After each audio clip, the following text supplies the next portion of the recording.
Hello everyone, today I'm here to bring you my most anticipated spring read. So I try to do one of these every season. I do one at the beginning of the year for just a general overview, but then when it comes down to different seasons, along with my spring releases, I have about 10 books I want to talk about. Now I am anticipating a lot more, to be honest with you, but these are just my top 10 that I am anticipating the most. Just know I may not mention one of your most anticipated releases, but just so you know, these are just my top 10. Without further ado, let's get into the books I'm anticipating this spring. Which, by the way, spring starts, at least where I live, March 20th and ends June 21st. So all the books I'll be mentioning are literally in that season and that time span. The first book comes out on April 4th, and it is Alex Approximately by Jen Bennett. This is being pitched as a YA version of You've Got Mail, which I have heard of a lot of books like that, and I have read a few, and I haven't really read one yet that has been like, yes, that is like You've Got Mail. Because You've Got Mail is one of my favorite romantic comedies of all time, one of my favorite movies of all time, because it's just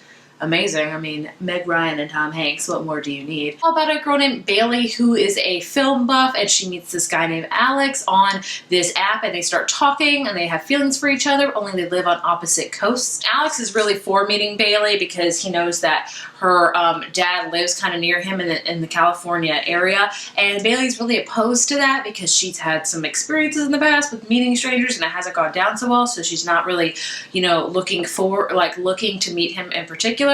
And then she actually moves in with her dad, like I said, who lives in the same town as Alex. So she doesn't tell him that she's moving there at all. She kind of keeps it secret. She gets a job at this museum where she meets this security guard named Porter who she cannot stand. It's like a love-hate relationship, and she does actually start to begin a crush on him, but little does she know, which by the way, this says this all in the book jacket, that Porter is actually Alex. And Alex doesn't know either that who he's talking to is actually Bailey, who, they talk to each other online and stuff. So it does sound like a very cute You've Got Mail thing, so I am really interested in it. I have heard a lot of good reviews for it, and I read the most contemporary, I think, all year round in spring and summer. So I need some good contemporaries this spring, and this sounds like it's going to be a good one. And the cover is flippin' adorable. The next book comes out on April 11th, and I actually own this book already. I have an arc of it, and that is Spindlefire by Lexa Hillar.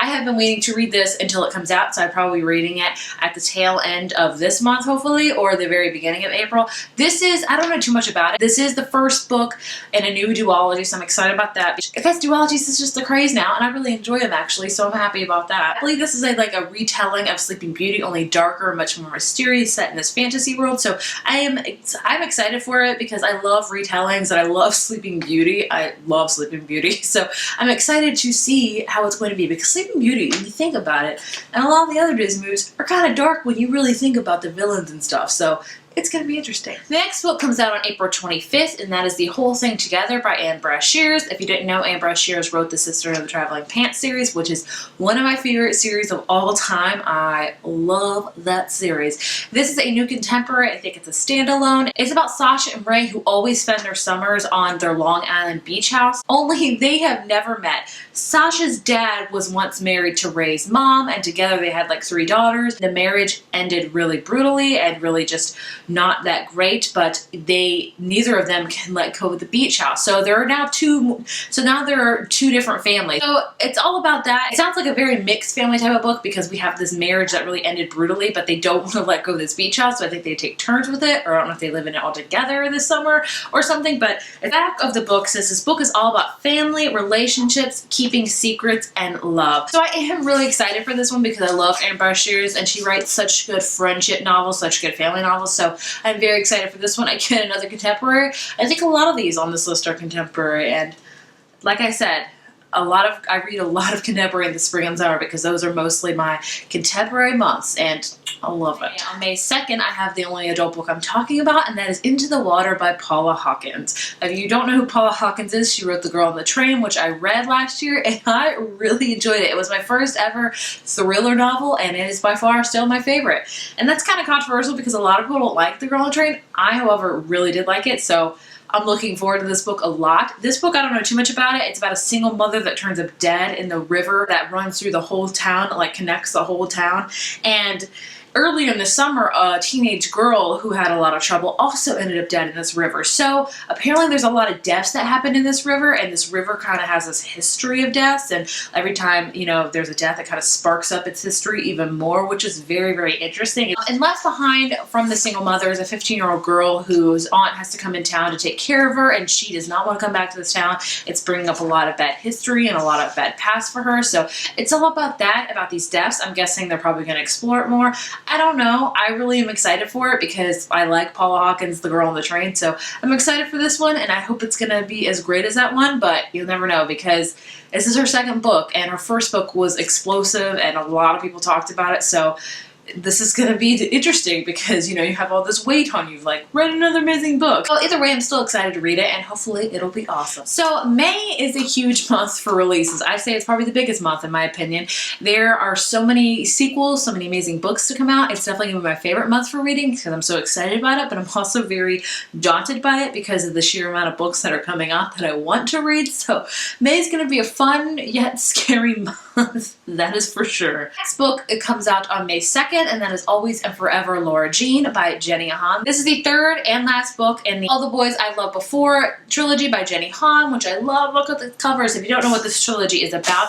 And it's about Laura Jean. Whenever she has a crush, she writes a letter to them and she dresses it and everything and puts it underneath her bed and like puts it away so she can like get over that crush. And the first book, she comes home to find that somebody's mailed all her letters, so she's had to deal with the repercussions of that. So I'm not going to tell you what the second book or the third book is going to be about because I don't want to spoil you too much. But if you're just looking for a really cute contemporary book that'll give you all the hearts and feelings and everything, a great trilogy to read. So I am very, very excited to read this third book. I love Jenny Han's writing. There has been a book by her that I have not liked because I love her writing style, and I can't wait to see more of Laura Jean and her family and her boyfriends, and it's gonna be out on May 2nd. Probably my most anticipated read of the whole freaking year is A Court of Wings and Ruin by Sarah J. Maas. The third, and I don't think it's the final book, maybe the final book in like this original series of A Court of Thorns and Roses. I love this. I can't get enough of it. So like I said, I think it's going to be extended more, but I think this book, this third book is going to be the last that follows our main characters, Farah and Rysand and Tamlin, I want to say. So I might be wrong about that. I might be right. I think she's doing like a spin-off of other characters. So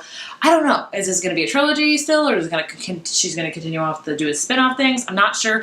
Either way, I'm freaking excited about this book. If you haven't read A Court of Thorns and Roses, I will say this does tend to go onto the new adult side. Just be forewarned about that. It's kind of a very loosely based thing on Beauty and the Beast, but with fairies, and it's really, really amazing. A lot of people have a lot of qualms with this series, which I understand there are some issues with it, that is for sure, but I'm excited for it. I'm so excited for it. Like, Then coming out on May 16th is a brand new book in a new series or duology, I'm not quite sure, and that is A Flame in the Mist by Renee Adahi. She also wrote the Wrath in the Dawn duology, which I love. This is kind of, when I read the synopsis of it, it kind of gives me a feeling of Mulan, which is amazing. This follows Riko, I want to say. She is the daughter of a prominent samurai, and she's 17, promised to the son of the emperor's favorite consort a political marriage that will elevate her family's standing.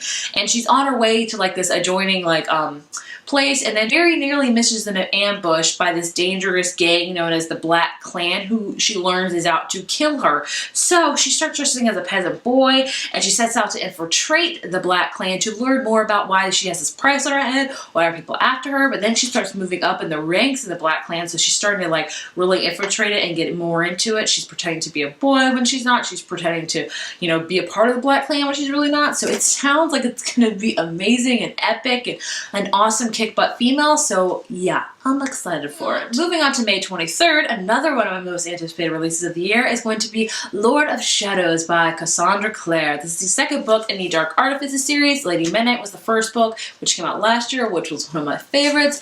I'm so excited for this one. I am very, very excited to see where this series is going because, like I said, this is one of my favorite reads of last year, but it is my favorite first book in a series by Cassandra Clare thus far. This one I felt I wasn't confused in. I didn't have any problem jumping right on in and loving it right away. So I am super on board with the series and I cannot wait to read this book. So already in May, there's already 2 hunger of books coming out. Like, it's going to be intense. And the last book in May I'm looking forward to, I also already own as well, and that is When Diplomat Rishi by Sadan Menon. I actually plan on reading this very, very soon. This is another contemporary book. It is about Dimple, who needs a break from her family, who is constantly pushing the idea of an ideal Indian husband on her, like pushing it down her throat a lot. Dimple knows that her parents must respect her principles. If they send her to this summer like web developing program that she's been dying to go to, she's like, maybe they're, they're letting me live my life and not pushing this idea in my throat. Little does she know that Rishi will also be there, and Rishi is a hopeless romantic. So when Rishi's parents tell him that Dimple will be there, the girl he's supposed to have an arranged marriage with in the future, that he must woo her, he is all on board because he loves the idea of tradition and the ideal of arranged marriages. He is completely on board with it. Now, both parents, Rishi's and Dimple's parents, don't mean to start turning the wheels in their kids' heads about this arranged marriage so early, but they figure, both of them are kind of interested and they're going to be near each other, so why not? So this is going to be a very, very cute novel. It definitely talks about arranged marriage, and it's got a very good diversity because it has an Indian couple in it. So I'm very, very excited to read it, and it just sounds adorable, and I've been hearing nothing but good things about it. And my only 2 June books, well, so far, like I said, we have to cut it off around June 20th because of summer starts. So on June 6th, Once and For All comes out by Sarah Dessen, my favorite contemporary author ever. I love Sarah Dessen. It's all about this girl named Luna, the daughter of a famous wedding planner, which I'm so excited for because I love weddings. So she's seen every single wedding there is. She's heard about them all. She's helped with all of them. So she's kind of very reluctant to the idea of love. She kind of pushes it away a lot. And she meets this serial dater, Ambrose, and they begin dating, but she kind of holds him at arm's length because, like, she knows he's a serial dater, and she knows that, she doesn't really believe in the idea of love. But Ambrose isn't about to be discouraged when he's finally met the girl that he really wants. So it sounds like it's going to be a cute book, and I love Sarah Dessen books. Like, I'm so looking forward to this one. And the last book on this list comes out June 13th, and it is Our Dark Duet by Victoria Scwab. This is the second and last book in this Savage Song duology, which this one came out last year. This is kind of a monsters type of book where you have these monsters versus humans, and we follow 2 main characters, and they kind of want to be one or the other. The human really wants to be a monster and be very harsh and very killer, and the monster kind of wants to be a human. He wants to be less and not be a monster. So it's all about that. It's about the city that has this war raging on between the human and monsters, and it's a very, very good book. If you're looking for a series without any sort of love in it at all, because I know a lot of time YA gets really a lot of love constantly thrown at you, this is a perfect one for you because it's just an awesome fantasy book with lots of fights, with lots of different things going on, political elements, fights going on, monsters versus humans. So I'm very excited to read it because I did really enjoy this one. It wasn't my favorite, but I really enjoyed it still. Anyway, those are my most anticipated reads for spring season. So I'm very, very excited for all of these books. I hope to read all of these this spring. I probably will because I'm really excited about every single one of the ones I've listed. So I seriously can't wait. Like I said, I'm sure I've missed a lot of other books that are coming out. So please let me know down in the comments which books you're looking most forward to in the spring, because I would love to know. If you like this video, be sure to give it a thumbs up and hit subscribe, and I will see you in my next one. Bye.